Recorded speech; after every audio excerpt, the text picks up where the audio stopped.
Pemirsa, sejumlah jabatan kepala organisasi perangkat daerah di lingkungan pemerintah Kota Palembang masih dalam kondisi kosong dan masih dijalankan pelaksana tugas. Wali Kota Palembang tegaskan dalam bulan April ini semuanya selesai.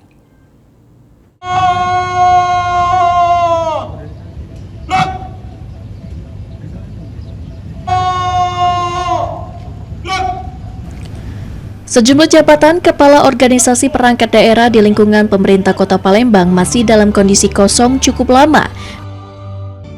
Ditemui pada Senin 6 April 2026, Wali Kota Palembang Ratu Dewa menegaskan sudah melantik 2 kepala dinas baru, yakni Adrianus Amri sebagai Kepala Dinas Pemuda dan Olahraga Kota Palembang, serta Yuda Fardiansyah sebagai Kepala Dinas PUPR Kota Palembang, dan Direktur Utama Perumda Tirta Musi Palembang. Pelantikan yang dilakukan baru tahap awal.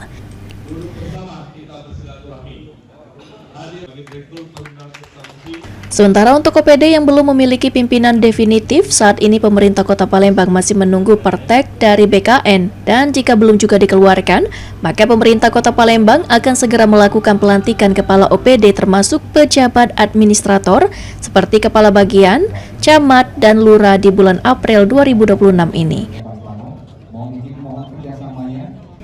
Untuk PTSP masih pelaksana tugas. Kita masih menunggu pertek dari BKN karena dia perteknya itu biasanya masih nunggu. Tetapi kalau selama belas hari dia tidak mengeluarkan pertek, maka itu bisa kita eksekusi. Ya. Semuanya. Saya kira dalam bulan depan ini segera kita eksekusi beberapa OPD yang belum, termasuk pejabat administrator, kepala bagian, camat, lurah. Insya Allah dalam bulan ini semuanya clear, semua selesai. Sandi Pratama, PAL TV.